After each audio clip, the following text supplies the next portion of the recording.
Hello friends, welcome to my YouTube channel Shiksha with Parul. कैसे हैं आप सब लोग? आई होप आप सब अच्छे होंगे।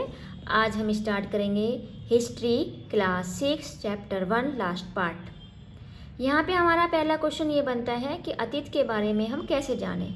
हम अतीत के बारे में कैसे जान सकते हैं? किताबों से जान सकते हैं, उनको ढूंढना और पढ़ना।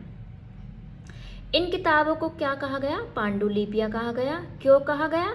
क्योंकि ये हाथ से लिखी होती थी। इंग्लिश में मैन्यूस्क्रिप्ट शब्द का प्रयोग किया जाता है, जो एक लैटिन वर्ड है मैन्यू, जिसका अर्थ है हाथ से लिखना। पांडुलिपियाँ कहाँ पाई जाती हैं?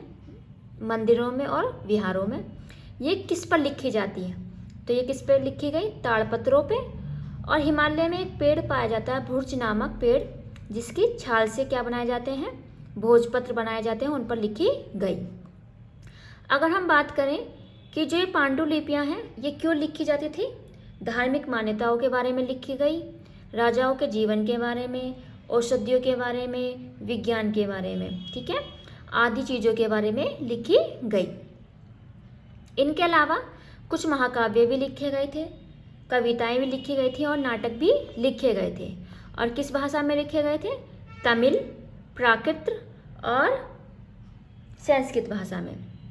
वहाँ के जो आम लोग थे वो कौन सी भाषा का प्रयोग करते थे? प्राकृत भाषा का प्रयोग करते थे। नेक्स्ट, अभिलेख। अभिलेख जो है वो ना किसी किताबों पे ना किसी पत्रों पे लिखे जाते थे। वो किस पे लिखे गए? पत्थर और धातु जैसी कठोर वस्तुओं पर लिखे गए। क्यों लिखे गए? ये किसके द्वारा लिखे जाते थे? मतलब तो ये शासक के द्वारा, कुछ अन्य लोगों के द्वारा लिखवाए जाते थे, जिससे आम लोग जो थे उनको पढ़ सके, देख सके और उनका पालन कर सके। जैसे अशोक का अभिलेख एक मिला 2250 वर्ष पुराना। यह कहाँ मिला? अफगानिस्तान में। इसकी जो लिपि थी वो अरमाइक थी और भाषा यूनानी थी। नेक्स्ट, यहाँ पे एक वर्ड है पुरातत्वविद। इस पुरानी चीज़ों का अध्ययन करने वाले व्यक्ति को क्या कहते हैं? पुरातत्वविद कहते हैं। ये किसका अध्ययन करता है पुरानी चीज़ों में?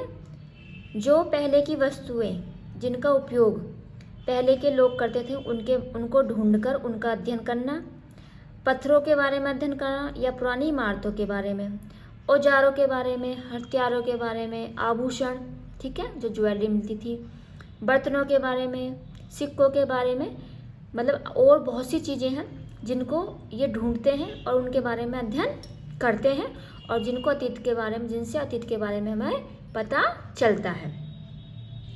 पांडुलिपियाँ, अभिलेख, पुरातत्वविद से ज्ञात जानकारियों के लिए किस शब्द का प्रयोग किया गया? इतिहासकार। इतिहासकार वो है जो पांडुलिपियों से, अभिलेखों से और पुरातत्व से जानकारियाँ प्राप्त करता है, ठीक है। जैसे पांडुलिपियाँ हो गई, तो पांडुलिपियाँ से क्या करेगा? कैसे जानकारी प्राप्त करेगा?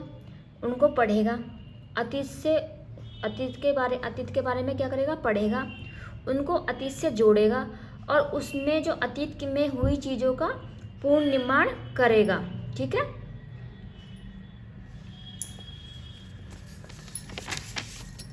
तिथियों का मतलब, सन 2000 को आरंभिक बिंदु मानते हैं।